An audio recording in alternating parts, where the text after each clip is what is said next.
I think we jumpstart the live. Okay. We here. This is always tricky. All right.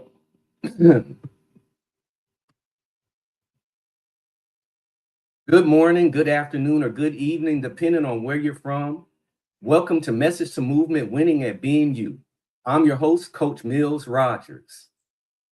This is a space where we have real conversations with real people who are using their voice, their experiences, and their purpose to create impact, not just for themselves, but for others.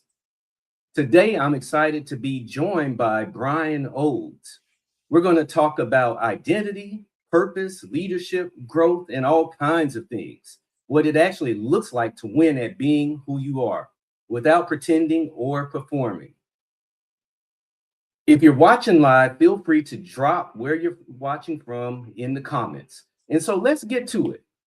Brian Olds is a community builder, media producer, and systems-driven strategist working at the intersection of storytelling, technology, and entrepreneurship. He is the founder of Black Speakers Network, a thriving ecosystem connecting over 100,000 speakers, content creators, authors, event organizers, and brands across nearly every industry. Through BSN, Brian helps professionals amplify their message, access opportunity, and reach the audiences they are called to serve. Known for blending big picture vision with practical execution, Brian hosts and produces conversations with founders, creators, and culture shapers who are actively building what's next. His work centers on one core belief: the future belongs to those who can combine story, systems, and community to create meaningful change.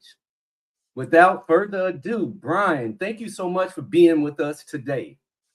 Man, thank you, man. Listen, I know I can't afford you, but if I could afford you, I would absolutely bring you to anything I'm doing. Just show up, be like, hey, listen, this guy's about to introduce me. Don't worry about it. And we got two brothers holding it down. So I appreciate being here, man. Um, Yeah. Thank you for the invitation. All right, you're welcome. You're welcome. For those of you who are tuning in and being introduced to Brian for the first time, tell us a little bit about who you are and your journey. Yeah, absolutely, man. Well, first of all, I always like to tell people I'm just a kid from Baltimore. And if you're not familiar with Baltimore, you might have this impression of The Wire. And I don't know, most people have seen The Wire. There's actually a show that I believe kind of gets a little bit more gritty called The Corner that came out before The Wire that both feature Baltimore. And those two properties have kind of shaped people's perspective of what Baltimore is, but it's clearly much more than that. Baltimore is an incredible place and city. So anytime I get an opportunity, Mills, to kind of talk to a new audience, I am going on a kind of mini branding campaign just to help people. If you haven't checked out Baltimore, if you're a great seafood fan, if you're a sports fan, if you're a fan of, good people, and obviously every major city has its challenges, but I grew up here, man, and I still live in the greater Baltimore-ish area, but definitely consider myself a global citizen. So, but first and foremost, I'm a kid from Baltimore. I grew up, man, watching, just dreaming about a future beyond what my current situation is. If you know anybody that grew up in kind of chaotic environments or aka the hood or the trap or whatever you want to call it, it's not exactly filled with inspiration. And so I found myself as a kid absorbed with television, man. I don't know, were you a TV kid, Mills? Were you Oh raised yeah, partially by TV? yeah, well, Gen X. So Yeah. yeah, we watched a lot of TV back then because there wasn't any phones. So it was either that, video games, or outside. I love it. And so your generation, the Gen X, I say, and I'm what they call, Mills, I don't know if you've heard this term, a geriatric millennial. And Yeah. so I was born in mid early 80s. So I kind of got a little bit of that Gen X sensibility, but I'm definitely lean more into the millennial. But regardless, y'all grew up on network television. We grew up with Mhm. cable in the beginning of streaming. Like we watched Instagram, Facebook, Google. Like we used to dial up, remember getting those AOL discs in the mail and trying to get online for the first time. And so our generation lived through that, and the 9/11s and the economic change and so many major things that shaped the world. And so as I introduce myself, I always like to give that backdrop that, hey, I am just a kid from Baltimore. I'm one of two. I have older brother. I was the one who went to college. He didn't. And so, if I was to draw a analogy, it would kind of be like, I don't know if you guys follow hip hop, but, if you look at a group like the Clips, you kind of like, Mhm. you got Pusha T and Malice, kind of two sides of the same coin. Not to say we were doing what they were doing to get money, but that absolutely, I think when I think about my family dynamic, my history, had an opportunity to actually go through the education process, tried my best to try to follow the script. My mother's goal for me was to go to school, not have a bunch of kids early, and also not get arrested. And so by 18, I managed to dodge those statistics and get into college. Went to Morgan State University with my eyes kind of influenced by space and technology because, again, raised by television, I got immersed in the world of cartoons and space shuttle launches, and I just love science and technology, man. And so fast forward to today, I really just feel myself fortunate as an opportunity, as a person who has an opportunity to come from where I came from, still haven't got to the place that I'm going, but actively building and really just offering a unique perspective, man, because a lot of people, I think, it's one thing to see something on television or read a book or hear about somebody achieving something in life and be inspired, but it's another thing to go after it. And you may not get it, by 25 or 30 or any of these theoretical benchmarks, but I think it is important to have something that you can look at to draw inspiration from. And that's what I've been working on, man. So I know that you're the president of Black Speakers Network. What was the inspiration for that? You founded it. And so how did that come about? Yeah, man. Black Speakers Network was an idea that we had. So, first of all, anybody that's ever started something, you probably realize that the iteration of the version of the product, service, or program that you have now probably wasn't the beginning. Like, when Disney founded, they created, like, have you ever seen like the early scripts of like Mickey Mouse, what Mickey Mouse used to look like? Yeah. It's Mhm. scary, bro. Like, and the first the not the dash on Disney, but just everybody knows it. So I like to use that as an example. You know how they dress up in the theme parks with the characters that walk around? Right. You in your free time, if you have time, just go Google like early Mickey Mouse costume and look how scary those actual costumes were. I have no idea how they made it through the first year, but that's how things is. The first iPhone, doesn't have apps. It's everybody starts somewhere. And so with me, my start Exactly. somewhere was essentially I was part of a program called Toastmasters. For those who don't know, Toastmasters is an incredible program. I know you've taken Toastmasters by Storm Mills, so you've seen a I lecture. actually haven't done it. You have it? Oh, I thought you were a Toastmaster. My bad. No, Okay. no, I I'm out here haven't. getting, well, I'm speaking it into existence then. Cool. Well, Okay. hey, I was a teacher, so I always tell people I had 6 to 7 opportunities a day to speak in front of an audience. And that's what it is. Like, as long Mhm. as you're in front of, and most people, they don't have that baked in opportunity as their job. If you're an accountant or a software engineer, or you are a, whatever else that doesn't put you in front of an audience regularly, Toastmasters is an incredible place where you can go and cultivate those skills. And so I was hanging out at Morgan State University. I actually went to Morgan originally because I wanted to be an engineering major. My secret goal was to be kind of like what Elon Musk is now. I wanted to be an aerospace engineer. I wanted to really, if I was born like 700 years in the future, I'm sure I would be in Starfleet or something like that. But for now, I really want to be an astronaut. But Mills, that daggone calculus 2 differential equations, it was like, nah, you might want to hold on a little bit. And so I switched my major. I don't know if anybody has ever in the comments maybe put me, if you've ever gone through like a change or a match, like you're planning one thing and life kind of pushes back and you decide to go another direction. And so in college, I was kind of lost. I switched my major to business. Really didn't know what business was. I was just kind of going through the motions. I can definitely relate. I changed my major 3 times. 3 times. See, and that's the thing. Like who knows? I mean, very few people, and for people that have their whole life figured out at 17, God bless you. But I was not one of those people. It took about And so another 20. we got YB chiming in. He said him too. He said he changed his major. Yeah. And YB went through the Emeralds program, so we definitely have. He's the LinkedIn locksmith, y'all. Great member here, at Black Speakers Network as well, and platform partner. But going through those experiences really helped like shape me. So anyway, I found myself at Morgan State University, kind of lost. And when they spun up the Toastmasters program, which was again an opportunity to speak in front of audiences, to get feedback real time, I said, I am now. I used to be afraid of speaking. I'm talking about I couldn't lead two people in silent prayer, let alone stand in front of an audience and try to lead them to some sort of transformation. And so I saw public speaking as an existential challenge for myself. I knew if I could break through that barrier, I didn't know what would be on the other side, but I just knew that climbing that mountain, at a minimum, I'll be stronger. I'll be able be more confident. I'll be able to walk into rooms. And so the impetus for BSN, or the seed, actually started way back Morgan State University, circa 2007. We didn't call it that back then. I had another organization that I spun up called Skills. That was my iPhone 1 moment. That was my ugly Mickey moment. So Skills, it was a cool acronym. It stood for Sharing Knowledge and Information for Lifelong Success. And we might have some people watching that were around back in the 2008, 2009 time frames. I don't know. Nils, do you remember Blog Talk Radio? No, I never heard of it. Okay, yeah, I'm getting deep, man. So yeah, I'm going into the internet lore, man. That's in the same category as probably like the MySpace, the Black Planets of the world, the You remember Geosite. those? Yeah, the Ash Jeeves, remember that back there? So Yeah.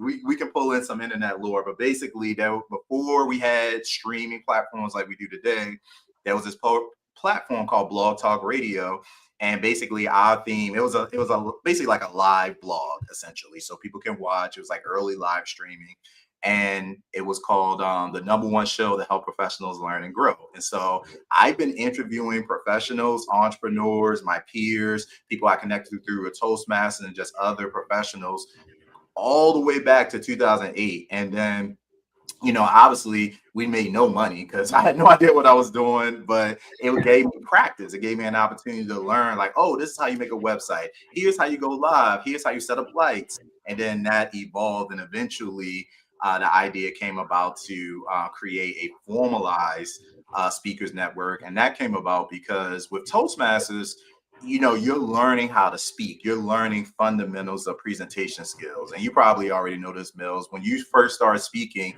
your initial goal when you're speaking is not to be an incredible, impactful, transformational speaker. Your goal is just to survive. Your goal is, hey, I got 5 minutes to speak. Let me get up there, not forget what I'm going to say, and sit back down. If you can do that, that's a win. But as you evolve, you start to learn things like vocal variety, hand gestures, how to use the stage, how to use PowerPoint or visual aids, how to incorporate props, how to give eye contact, how to not say like, so, but so many times through a sentence. We have these things called grammarians. And so Toastmasters was great. And Toastmasters is great, still an active organization with thousands of clubs. I always recommend it. Toastmasters is an incredible place if you are afraid of speaking, or you haven't been, you're not in a position, let's say like a job or career that puts you in front of a natural audience on a regular basis. If you're saying you need to be a speaker, you kind of need to speak by hook or by crook. You need to be on somebody else's stages or creating your own. And Toastmasters has a built-in stage. Like, I don't know a Toastmasters meeting that's not looking for speakers ever.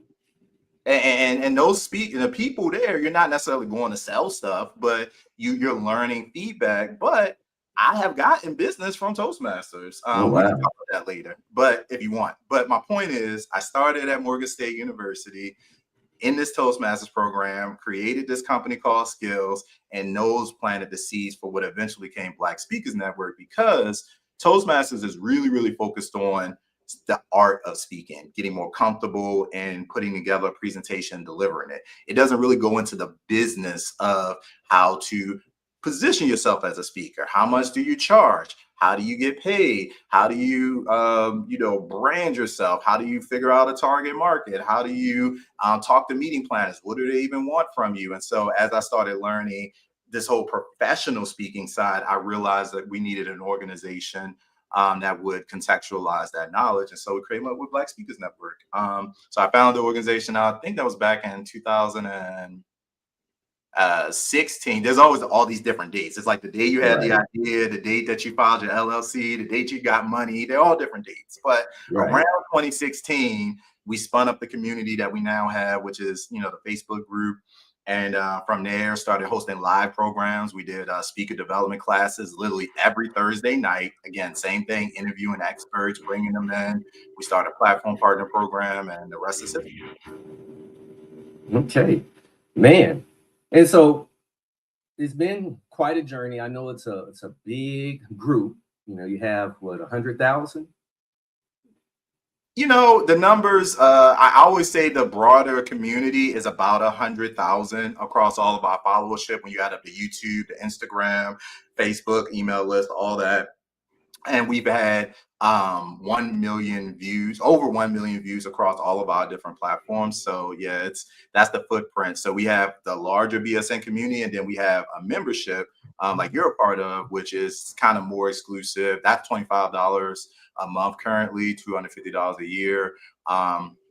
When it's on sale. But basically the idea is that we have this premium program for folks who are interested in getting like direct access to speaking opportunity alerts. Those are the folks that anytime we have custom speaking opportunities, like we just released this program this week called 6 Minute Talk. So they get access to that, but the broader community is around 100,000. So I know this has been quite a journey for you. And so what have you found most surprising about the journey from Toastmasters to being president of Black Speakers Network and to where you are today? I think the most surprising thing is that in school, like I heard this quote before, it's like in school, first you get the lesson, then you get the test. But in life, it's kind of the reverse. First, in life, you go through a whole bunch of tests, like a bunch of trials, you experiment, you try things out. And then if you're paying attention, then you get the lesson and then you move forward. And so it's kind of a reverse view. And I think that's held true across all of my professional engagements, going back to Morgan State University when I was, you know, when we're still building this thing to now. There's so much you learn as an entrepreneur every single day. And I think sometimes the perception is that, hey, I can just either duplicate what somebody else is doing. Like you see somebody else doing really well, like, oh, there's a new guy with a chest and this nose thing, Alex Hormozi, great.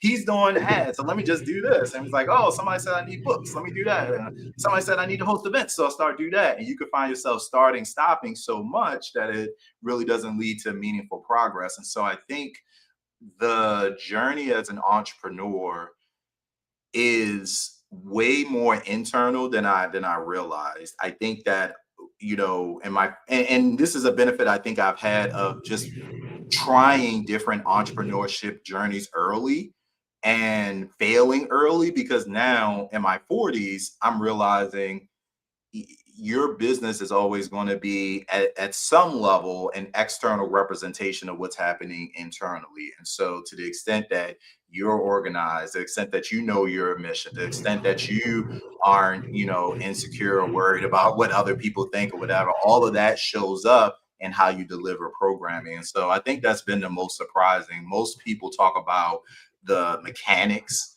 of building business. So it's like, you got to have a website, you got to have speaker video, you got to position yourself here. Here's, you know, we look for templates and stuff like that. And those things are helpful. I'm not saying they're not. Like anything where you don't have to start from scratch when you're building something is preferred. But I think the bigger thing that we don't really get a chance to talk about, because it doesn't really sit in a marketing well said. It does, but it doesn't, because all marketing is psychology at the end of the day. It's like marketing is like applied psychology. We are teaching people how other people think so you can sell products and services to those people in a way that helps them not, you know, be turned off by it or whatever. And so let me ask you this, because, and you might have already touched on it, but what do you know now that would have maybe saved you some time? Or, you know, if you had to give somebody some game on how to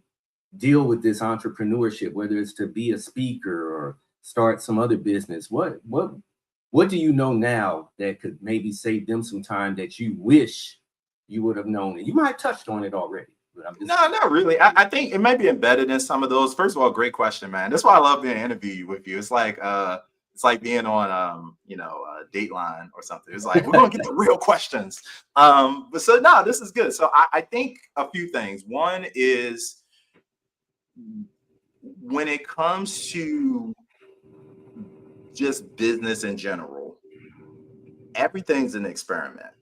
And so honestly, you can look at all the YouTube tutorials, even Black Speakers Network. We're constantly sending out resources, information, tools, master classes, resources. But are resources only as good as your internal belief systems and capacity and allows you to consume, internalize, and actually take action on it. And you've probably seen this. How many times are you delivering content in an audience? It could be 100, 200 people in our audience. Not everybody's going to take action on what you're talking about. Only a small, very few. only a small percentage of those people are even paying attention. You got some other people in the audience, they're thinking about, man, did I turn the oven off? Oh man, I gotta make dinner tonight. Oh man, I'm sitting here, but I really need to be working. You mean not everybody's listening to me, man? They're not. I mean, I can lie to you, tell you they are. They're looking at you, but they're not invest because they're not ready yet. They got out of bed this morning with so much stuff on their mind, they just can't. And so part of it, and that's another thing going back to secrets too, is not all you. Like some of the stuff, you can have the best product, you can be the best leadership coach, you can have the best accounting software, you can do whatever. But some people, it's not that you don't have a great offer. Some people literally are just not ready to consume it. Like they're not organized enough. They're not in a place where they're ready to receive information. Even if they open the email, even if they watch the video, even if they're sitting in an audience. And so I think that's another thing or a piece of advice I would give to 20, 25-year-old Brian or anybody listening is you got to give yourself grace. I kind of like what you're saying right there about giving yourself grace. Validation is a big thing. And obviously the things that you just touched on have to do with validation. And so what words of wisdom do you have in regards to that? Because yeah, when we're in business, we're always looking to get validation in the form of purchases or, or people using our services or whatever else. And so how do you deal with that? Because again, that can really either you can rise up or you can sink because of it.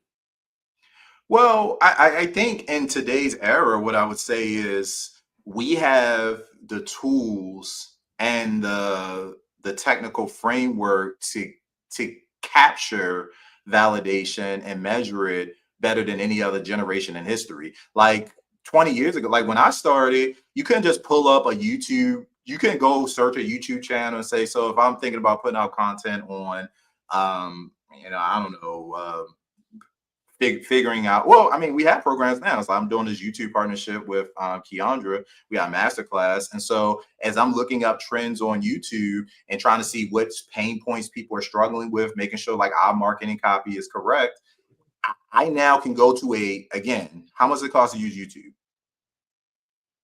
Free. How much it costs? Yeah, it's free. YouTube is free. It's the number 2 search engine on the planet.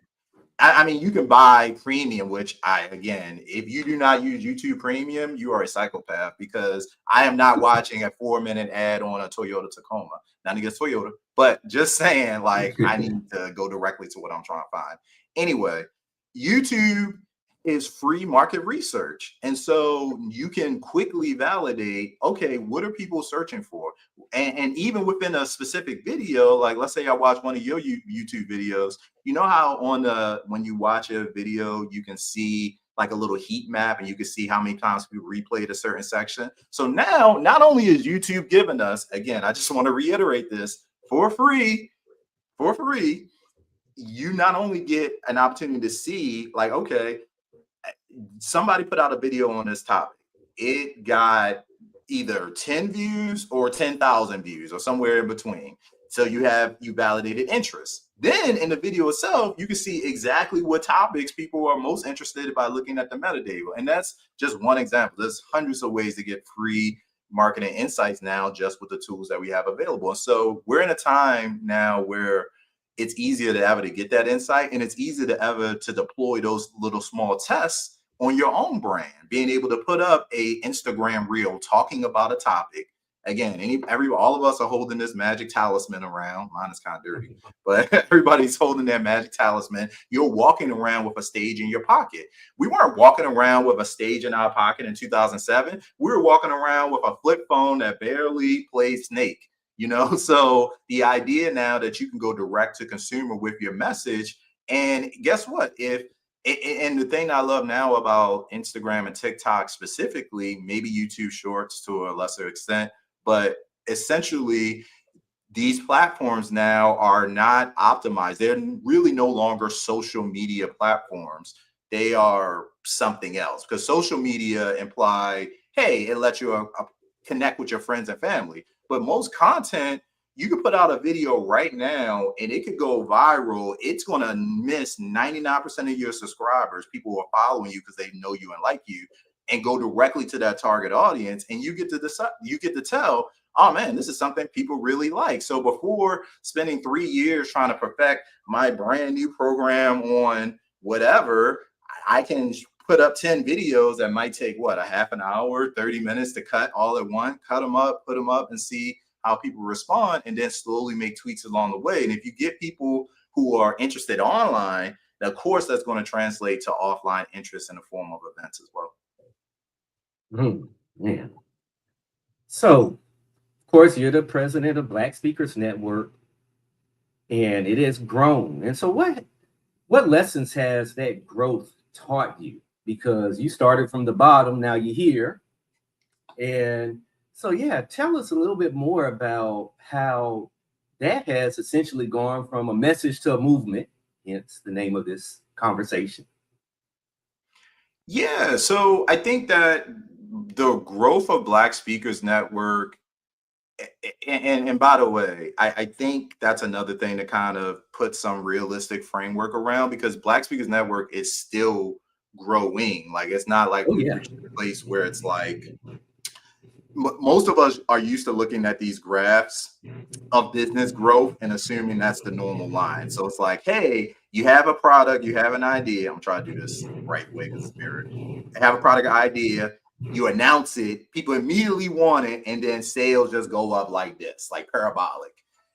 Most, I mean, that might be the case with like Google or ChatGPT or some other consumer product that has millions of dollars of market research or was well positioned or whatever. But for most people, growth looks like this. You got an idea, and then you try something out, and nobody cares.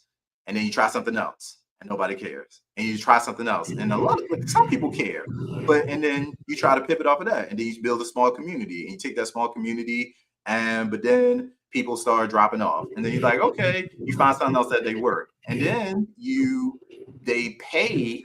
You open up a pay gate, which is what we did. We created a membership program, but then something else happens. So you're never building in a silo. Like, new technology is coming up, new competitive threats are announced. The way people buy and consume information has changed. Like, it would be insane to try to run Black Speakers Network the same way we did in 2016.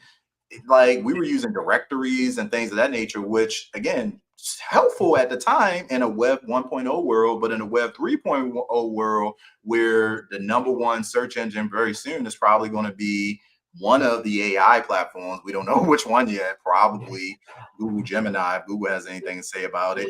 Probably ChatGPT, if Microsoft has anything to say about it. But at the end of the day, these represent external changes that are going to change whether you as a brand change or not. So growth very rarely looks like that. Growth looks like more like this. And I think that's the biggest lesson and the biggest observation for me, is that growth is not linear. That you could have a $200,000 business last year and have a $50,000 business next year and have a $75,000 business the year after that and have a $500,000 that like you it changes. And again, it's not all variable based on the level. There's a lot of factors at play. And so you kind of have to always stay in this mode where you are constantly asking why. Why are people buying? Why are people not buying? Why are people showing up to my webinar? Why are people not showing up to a webinar? Why is my income So, up? Why is it down? And so to the extent that, and again, what I'm saying right now, these are easy questions, but most people, if you're so busy in the minutia and you don't have time to slow down to ask those questions and more importantly, implement the potential answers to them, it's going to be a challenge to continuously grow that brand. So that's my main thing I want people to know is that growth is not linear. And I will say, just as a side note, I'm not a financial expert or anything like that. We got lots of financial planners and business experts in BSN to talk to, but I would recommend, um, even if you have a blip of great business, like let's say you launch something and gets really successful, I mean, maybe you won't want to call it like a rainy day fund, but start treating your business like that funding source to run out at any time. Because again, one technological change or one disruption in the marketplace could potentially put you at a position where you may not have to start from scratch, but you have to, we call it pivot.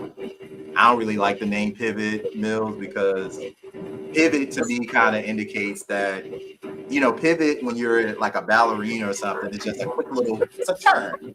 mhm. Yeah, I feel like we do little pivots every day. Like I'm always pivoting, but like a lot of times when we say pivot, what we really mean is whatever that move when you have to turn a battleship. A battleship is like a floating city. Like a battleship can't turn on a dime. It takes some time to move that thing around.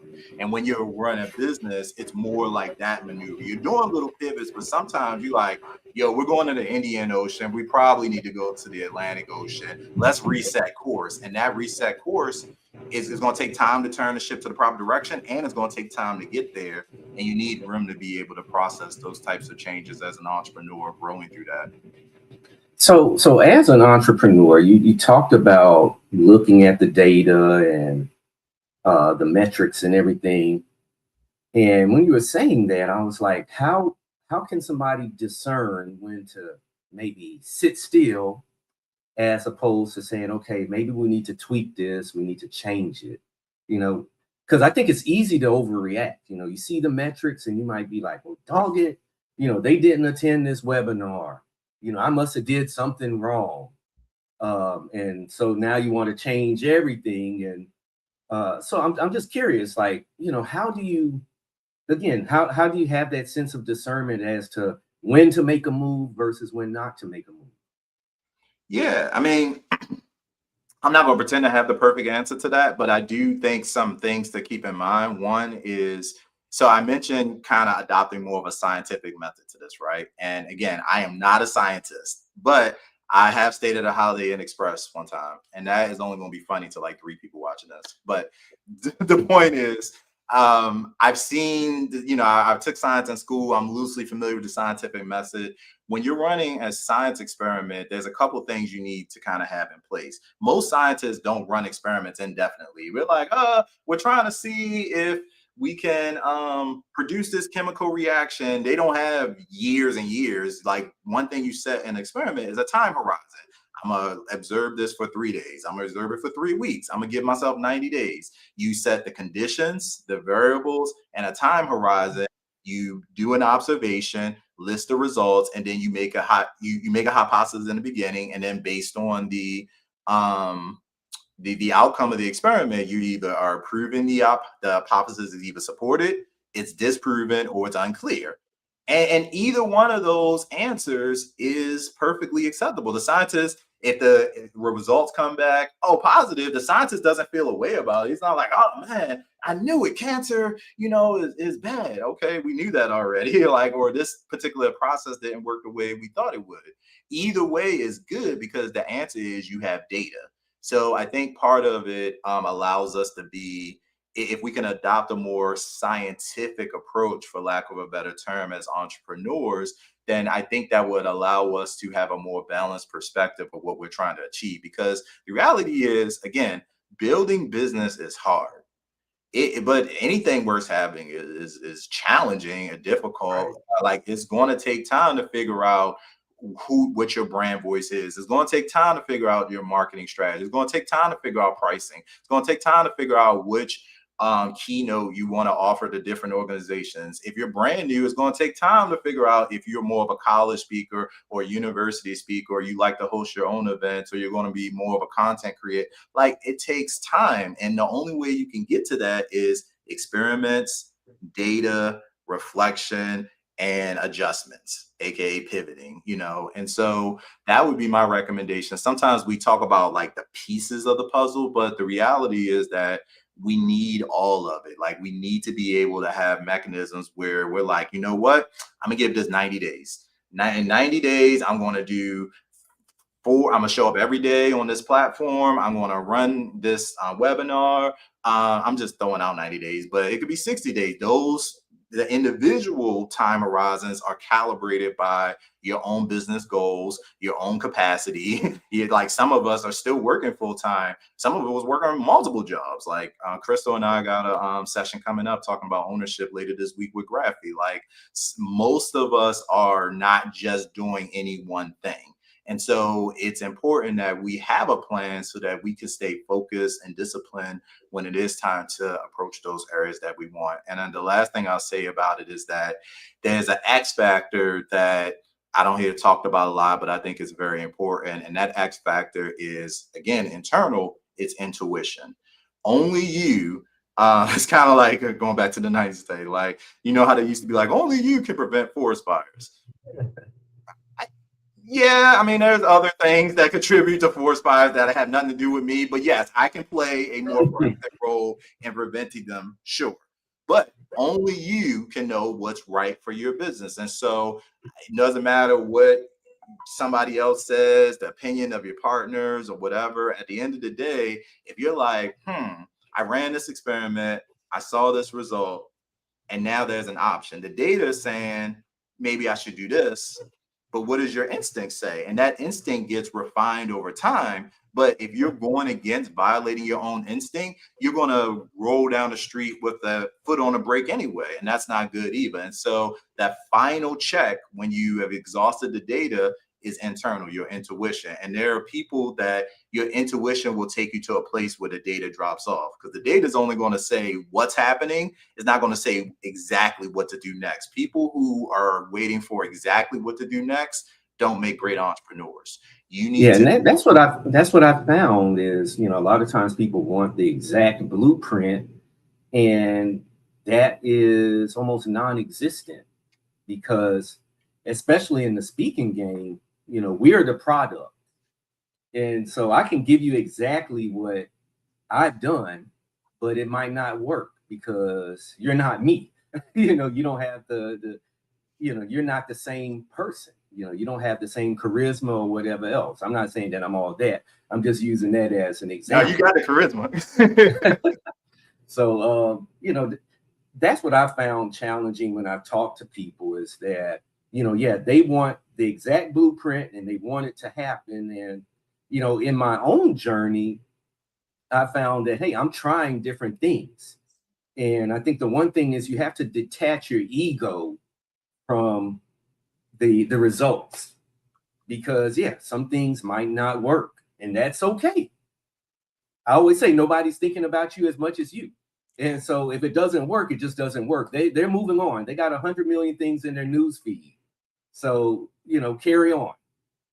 And so, that's kind of my thoughts about it also. Yeah.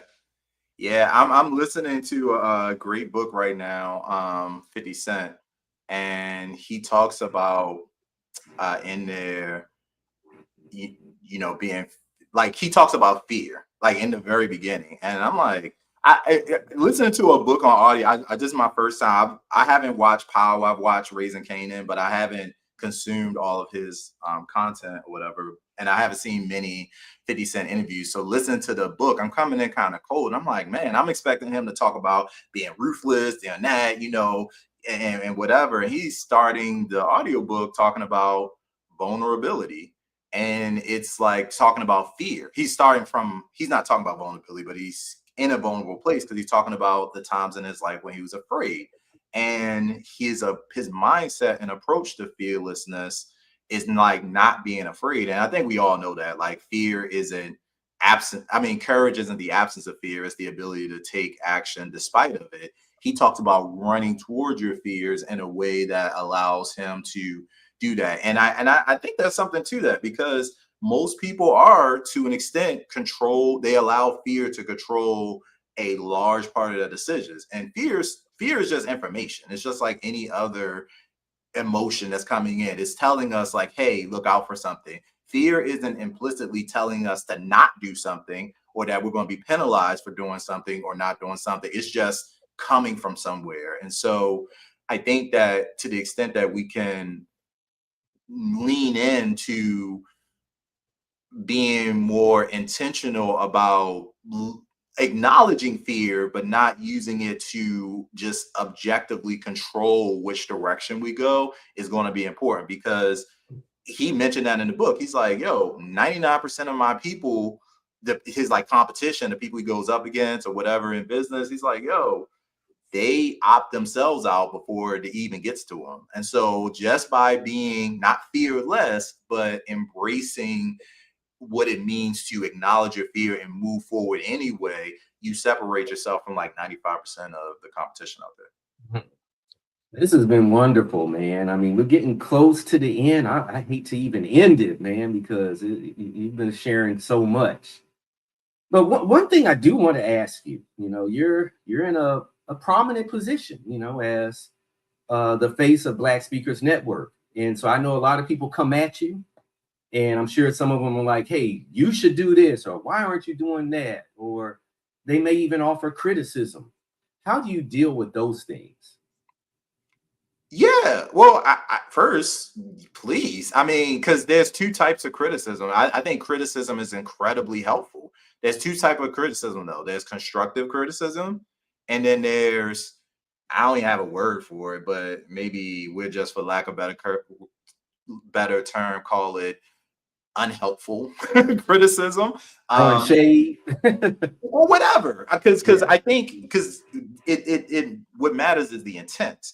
And Right. so if I perceive that the intent is, hey Brian, listen man, I love Black Speakers Network, I've been around since the beginning, I want to see y'all win. What's up with these typos? Bro, we gotta do something about the typo.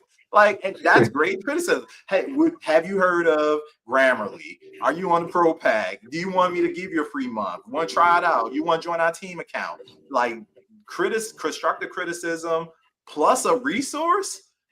That to me is like a love language. One of my the love languages, Mills, like acts of service, all that. Yeah, my top love languages are acts of service and like what's the other one? I think quality time. What's gifts? Yeah, that's one of them. Touch. Touch. Yeah. Uh, But in Words of business, affirmation. touch don't apply. You don't got touch. Yeah, Like words of affirmation. So words of affirmation is high up there too. I know that I need it, but it's appreciated if it comes from an authentic place. Now, unhelpful criticism is, man, I don't understand why you can't, get me booked on a stage. And it's like, well, are you even a member? And also what's going on? Like, it's so many like things that come wrong when people come direct. And again, I don't mind like this whole thing. Just for me, all of Black Speakers Network is one big experiment. I feel like it's going really well. But the reason I started it is because I think one of the biggest ways to achieve our goals is through community. Not everybody's going to have all the answers. And even once people do have the answers, to your point, somebody may want to learn from you versus me, or Dr. Will Moreland, or Ashley Kirkwood, or a Dr. Cheryl Wood, or Keandra Jackson. Like, they may resonate with that style more. And so Black Speakers Network, I think, is a little different because, I'm not positioning us as the end all be all, like, yo, you got to come here to learn everything is about speaking. we put together resources, materials, programming, podcasts. We host events, we create stages, but at the end of the day, everybody's responsible for charting their own path, and not everybody is. Some people do need to be in a coaching format that's more hands-on. Like, hey, I'm going to take your hand. I'm going to call you every Tuesday. I'm going to tell you exactly what to do. Okay, this week we're reading chapter 4. Follow along, and that's fine. Like, if that's what you need, you should be in something that matches that style. But so what I've tried to do is over the years get more and more comfortable not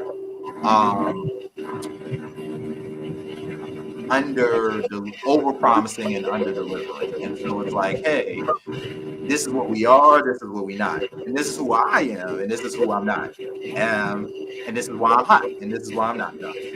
Generally speaking, we have to have those mechanisms. So it's like, yo, when people come in, they know what they can kind of expect. BSN is an ecosystem. We're here. It's like, being a part of a sorority or any other professional group. Like, it's a place to come in. If we find great opportunities, we're going to share them. If you have something great that's happening, we're going to share it. If I know of a person that can help you, or a person that has a podcast you get booked on, we're going to share that. If you have a person that you just may need to collaborate or work with, I'm going to share it. So it's a no gatekeeping type of thing, but it's not meant to be this panacea for, hey, pay $25, $35 and money's going to fall out the computer. It doesn't really work like that, but you have to communicate that. And that's something that you learn as an entrepreneur over time. Like, what is the core value proposition of your offer?